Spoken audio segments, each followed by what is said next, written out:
Historic impeachment hearings and another debate for the Democrats running for president. It was a very full week. It is a very full week for American politics. And here to help us make sense of it all, as always, Shields and Brooks. That is syndicated columnist Mark Shields and New York Times columnist David Brooks. Hello to both of you. Let's go straight to impeachment, Mark. 5 days of hearings now, 3 more this week. A lot of drama, a lot of attention on television. What did you take away from it? I took away from it, Judy, a quote from Oscar Handlin, who was the great American historian, Pulitzer Prize winning, for his book, The Uprooted. He said, I thought to write a book on American immigrants, a history of American immigrants, and I realized that immigrants are American history.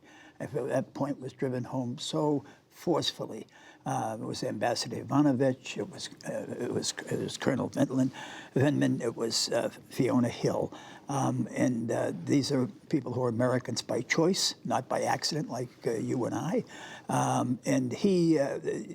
She, every one of them was reassuring. And I have to say, for every cheap political ad that's run against nameless, faceless bureaucrats, these were people with names and with faces and who put their careers, their comfort, their peace of mind, their futures in many cases on the line to speak truth to power. And I was humbled to watch them and to listen to them. David? Yeah, I agree with that. It was a good couple of weeks for Washington insiders, people who've been trained by the government to do things a certain way.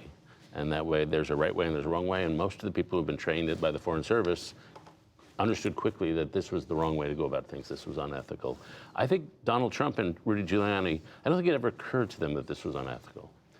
What strikes me, and this came out in Sondland's testimony, that everyone was in the loop, that this was not something they tried to hide.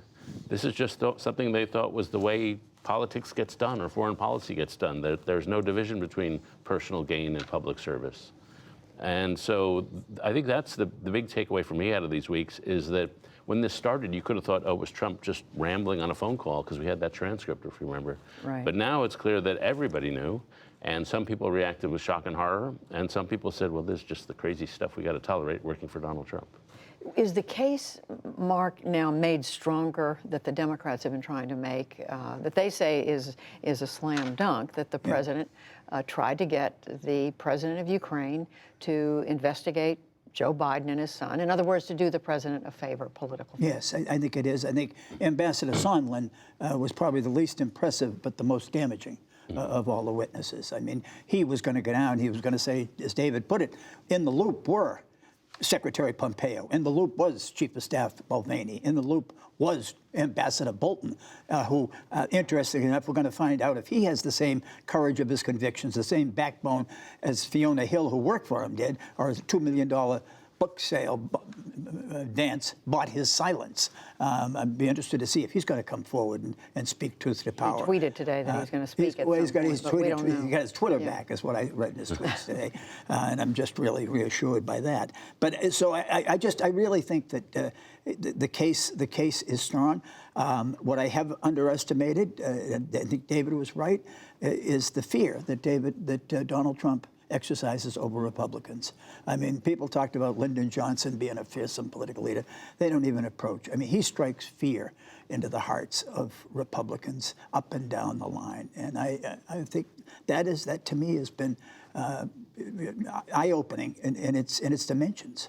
So the case, is the case stronger, David, or does it even matter? Well, the case is legally stronger, but it's not politically stronger. We've had now a bunch of polls that Nate Silver's website, 538, has an agglomeration of them, and it shows that the public support for impeachment has gone down very slightly over the last couple of weeks. It's now about 45-45. The nation's evenly divided. In swing states, impeachment has become less popular. We don't have a lot of data, but in Wisconsin, only 40% of voters support impeachment, roughly 53 oppose it. And I think we've seen there's a Politico poll where they asked independent voters, what do you think? And independent voters don't like it at all.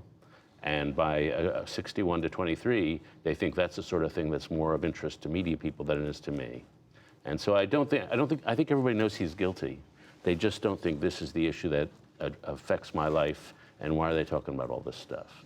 Mark, the Republicans keep saying, as we heard yesterday, it's a show trial. The Democrats have been out to get President Trump from day one. Is that the argument that's winning people over? It's an argument, Judy, but it's not a persuasive argument. I mean, just as a political calculus, it was not. It didn't make sense. I mean, there was no question after the Mueller report was botched, or however you want to put it, where the Attorney General Barr stepped on it.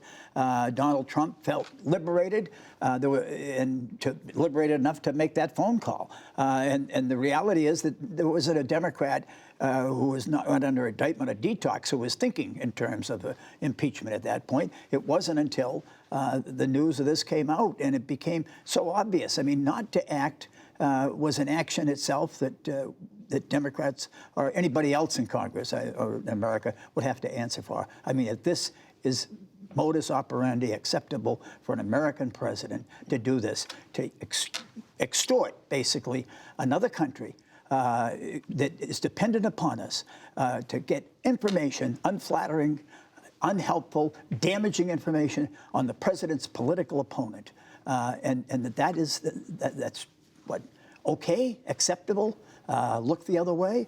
I mean, you've got a lot to answer for if you don't address it. Yeah, I think that's a strong argument. They had to do this just to uphold the standards of our country. And that I can't think of any president who's done anything as bad as this and didn't get impeached. And so, I mean, that's basically true. I think Democrats do have to acknowledge that it's not a political winner. And some of them walked into this sort of knowing that. Why not? What do you mean, not a political winner? Well, I think if you're losing independents and you're losing swing states, and it's very likely now that 6 of your Senate candidates will be sitting in Washington, D.C. through January during a Senate trial, right. Elizabeth Warren, Bernie Sanders, and the rest, then this is a kind of a disadvantage. And I think it is just, I think, my conversations with Trump supporters in red states, first of all, when I go out there, nobody talks about it. It's just not on the subject. And then if you ask, everyone I've spoken to says, yeah, he did it. And he shouldn't have done it. It was a stupid thing to do. But we're in the context of a long political and cultural war in this country. And finally, I've got a guy who hits back at the people who hate me. And so I'm not going to abandon him. And so they don't see it as a unique trial about one incident. They see it as part of the longer political battle we have in this country. And they're not going to abandon him. That's been my experience with people I've spoken to. So you mentioned the Democratic presidential candidates, Mark. They debated this week. There were a lot of them on the stage. What did you take away? Memorable moment? What changes in that contest? I don't know what changes, Judy. Memorable moments. Andrew Yang showing humanity, saying that he missed Beto O'Rourke. I mean, that it was just sort of a human statement, I thought, that came through to me.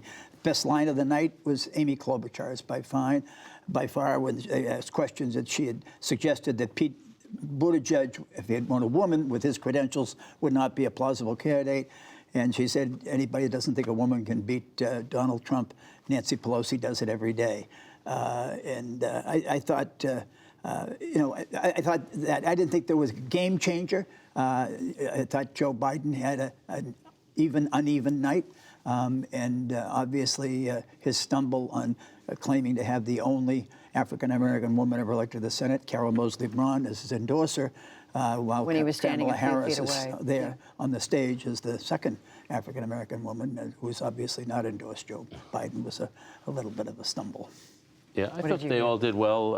I thought, actually, Donald Trump did a little well. There was sort of a tone. They all have the same politician's tone when they're speaking. And sometimes when you listen to what they say, you hear the content. But sometimes there's that just tone of urgency. And they all speak in the same tone. It's not the way normal people talk when they're over a dinner table. And so I was like, oh, somebody talk like a human being. And occasionally Pete Buttigieg, Andrew Yang told a joke about what he would say to Putin if he got elected president. But it was the same monotone of politician talk. Huh. Having said that, I thought Buttigieg walks out of the week the advancer, because he's the one whose star is rising, and nobody really touched him. And he sort of solidified his case as the outsider, as the person who doesn't have Washington experience and who's a little more moderate. Elizabeth Warren got to talk about the wealth tax, a policy I don't particularly like, but I think it's probably very popular among Democratic primary voters. So I thought she did well. I thought Biden, if anybody was the loser, I guess you'd have to say he was. I do think that Buttigieg is interesting. Why the dog didn't bark in the House is why the Democrats leaders did not seen the polls that showed that Pete Buttigieg had surged in New Hampshire and was now in the lead in Iowa. And I You mean why they didn't go after him? Why they didn't go more? after him? And Yeah. I think there's a certain reluctance. The litany of sins in the Democratic Party is to be sexist, misogynistic, homophobic, xenophobic, whatever. And I think they walk very, very gently around the fact that he's the first openly gay candidate, and they're reluctant to go after him. Interesting number. David cited a number. When asked, would you be comfortable with a gay commander-in-chief, openly gay commander-in-chief, 50% of voters say yes, they would. A little over a third say they wouldn't. But they asked the same question, do you think your neighbor would be? 25% think their neighbor would be comfortable with a gay, openly gay, and almost half say they wouldn't. So, you know, it's a question of course, I'm magnanimous, open-minded, large-minded, but it's that They mean-spirited need guy to move next to a door. new neighborhood then. That's right. So one last thing I want to ask both of you about. We only got about a minute and a half. But David, the president this week, a lot of attention around. He pardoned or reduced the sentence of 3 men who accused of war crimes. And what do we take away about this? I mean, we know that I guess the Navy is still considering one of his moves. Yeah, one, don't go against your own military, which he seems to have done. Second, and I've heard this, and Joe Crystal and others have been making this point, these are people who served in combat in Afghanistan and Iraq, that Trump said, well, these people who were in combat, they're damaged. And a lot of people come back from, and so they should be forgiven. And a lot of people who've come back from combat say, don't treat us as damaged goods. We're transitioning back into life, but we're not damaged goods. We're strengthened goods, and we've been through some challenges, but we're not damaged. And when we fought, we tried to uphold the honor of the United States while fighting. Judy, the cleavage, the division on this issue is between those who have been in the uniform and those who have not. The most fierce foes of absolving torture, rationalizing torture, accepting torture by Americans were John McCain, Colin Powell, General Joe Hoare, the Marine general, Pete Peterson, prisoner of war, and ambassador to Vietnam. They understood that what separates us from the other side, from our enemies, is who we are and what we stand for and what we believe. And to me, that's the test. Donald Trump doesn't understand it, and he failed it. Mark Shields, David Brooks, thank you.